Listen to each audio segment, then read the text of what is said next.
આગળ વાત કરીએ અમદાવાદની 7th ડે સ્કૂલ અંગે મહત્વના સમાચાર। એમસી દ્વારા સ્કૂલનો પ્લોટ પરત લેવામાં આવશે। નોટિસ અંગેની કાર્યવાહી શરૂ કરવામાં આવી। સ્કૂલને 3 વાર નોટિસ છતાં ડોક્યુમેન્ટ અપાયા નથી। 21મી નવેમ્બરની દસ્તાવેજની ડેડલાઇન હતી અને શાળા દ્વારા કોઈ જવાબ આપવામાં આવ્યો નથી। સીઓપી એટલે કે કોમ્પિટિટિવ ઓથોરિટીની કાર્યવાહી કરવામાં આવશે।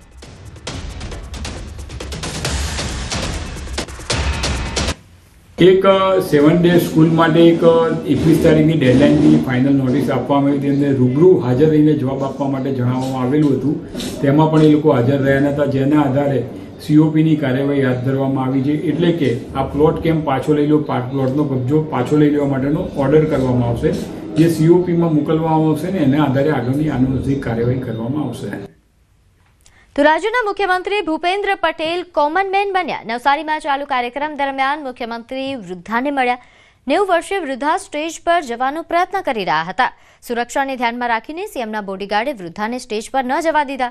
આ જોઈને મુખ્યમંત્રી ભૂપેન્દ્ર પટેલે જાતે જ વૃદ્ધા પાસે જઈને સમસ્યા સાંભળી। વૃદ્ધા નિરાધાર હોય મુખ્યમંત્રી પાસે તેમની સહાયની માંગ કરી હતી। મુખ્યમંત્રી ભૂપેન્દ્ર પટેલે નિરાધાર વૃદ્ધાને સહાયની ખાતરી આપી।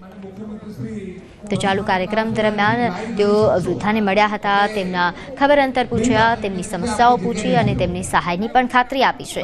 તો મુખ્યમંત્રી ભૂપેન્દ્ર પટેલ જે કોમન મેન બન્યા, નિરાધાર વૃદ્ધાને પહોંચવા માટે તેઓ જાતે જ સ્ટેજ પરથી નીચે ઉતર્યા। મદદની વાત કરી કે મદદ કરો, એકલી જ કોઈ નહીં તો કે કરું। ભાવનગરમાં તસ્કરોએ તરખાટ મચાવ્યો છે। શહેરના આરટીઓ નજીક આવેલ કેકે ટ્રેડિંગની દુકાનના તાળા તૂટ્યા અને ખળભળાટ મચી ગયો। તસ્કરો રૂપિયા 4.5 લાખની ચોરી કરીને ફરાર થઈ ગયા છે। તસ્કરો સીસીટીવી કેમેરા તોડીને કેમેરાના ડીવીઆર લઈને જતા રહ્યા છે। પોલીસ મથકને જાણ કરાતા પોલીસે બનાવ સ્થળે પહોંચીને તપાસ હાથ ધરી હતી। 9:30 જ્યારે મારો સ્ટાફ આવ્યો ત્યારે દુકાન એને ખોલી તો અંદર બધું વેર વિખેર હતું। બધા ખાનાઓ ખુલ્લા હતા, બધા દરેક જે ખાનાઓ છે એના તાળા તૂટેલા હતા।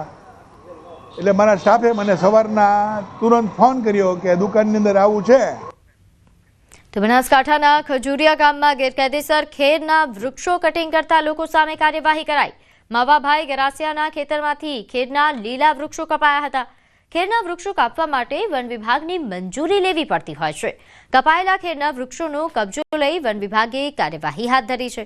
પોલીસે 1200 કિલો ખેરના લાકડાનો જથ્થો કબજે કરીને ખેતર માલિક સામે કાર્યવાહી કરી। તો આ તરફ સુરેન્દ્રનગરના મુખ્ય બસ સ્ટેશનમાં સીસીટીવી કેમેરાના અભાવે ફરિયાદો ઉઠી રહી છે। 6.25 કરોડથી વધુના ખર્ચે હાલમાં જ નવીનીકરણ કરેલા મુખ્ય બસ સ્ટેશનમાં સીસીટીવીની પણ સુવિધા નથી। દરરોજ અહીં અંદાજે 14,000થી વધુ મુસાફરો અવરજવર કરે છે। અવારનવાર મુસાફરોની કિંમતી સામાન ચોરી થવાની ઘટનાઓ પણ બની છે। ખિસ્સા કાતરો અહીં બેફામ બની ચૂક્યા છે। જાગૃત નાગરિકો દ્વારા અનેકવાર રજૂઆતો કરવામાં આવી છે, છતાં તંત્રના પેટનું પાણી નથી હલતું।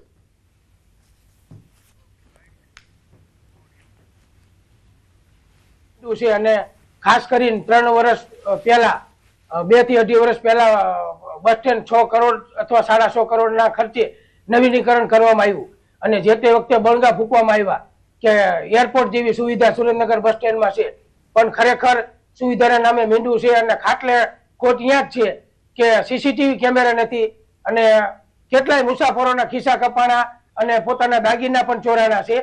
સત્તાવાળાને કઈ પડી જ નથી કોઈને। આ ક્યાં સુધી એમાં રજૂઆત કરી સમજણ નથી પડી। આટલી વહેલી તકે યોજના ધોરણે સીસી કેમેરા મૂકો। ગૃહમંત્રી નીચે આ વિભાગ આવે છે એને પણ વિનંતી કરી છે કે 24 કલાકમાં કામગીરી શરૂ કરાવો તો સારી વાત છે। હવે અમે રજૂઆત કરી થાકી ગયા છીએ। એક થઈ એવું તો મુલાકાતમાં આવીને કે શું હકીકત છે। ગિફ્ટ સિટી સમગ્ર દેશ નહીં પરંતુ વિશ્વમાં ગ્લોબલ ફાઇનાન્સ અને ટેકનોલોજીનું હબ બનવા જઈ રહ્યું છે।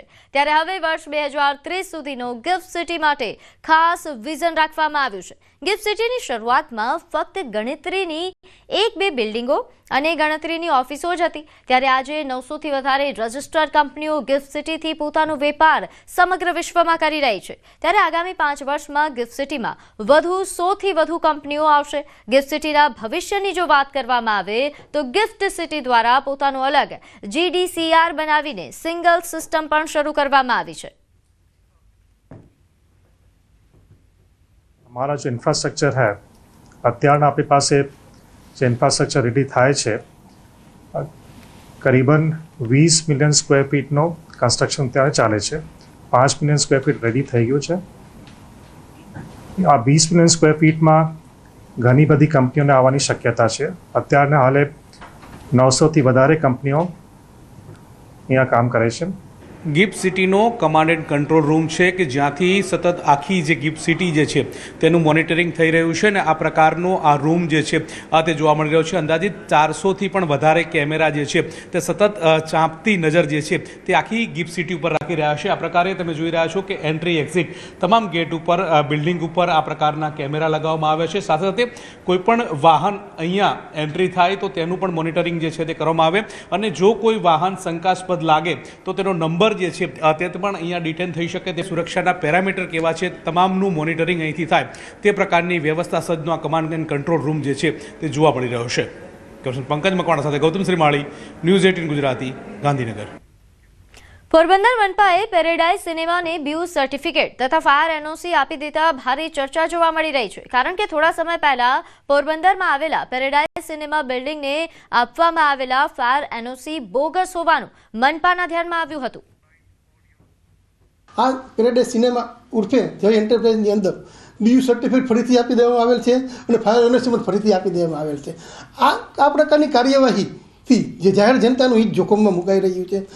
આ જે પેરેડાઇઝ સિનેમાની જગ્યા છે તેની અંદર પેરેડાઇઝ સિનેમા બની ન શકે, ખાલી બિઝનેસ મોડની પરમિશન આપવામાં આવેલી છે અને બાંધકામ પણ એ મતલબનું જ બાંધકામ કરવામાં આવેલું છે અને ફાયર NOC પણ બિઝનેસ હોલ તરીકેનું આપવામાં આવેલું છે। આ જે ઇન્સ્ટિટ્યૂટ છે એને મર્કન્ટાઇલ યુઝ માટેની પરવાનગી આપવામાં આવેલી છે અને મર્કન્ટાઇલ યુઝમાં જે પરવાનગી મળવાપાત્ર હશે એના દ્વારા સક્ષમ અધિકારી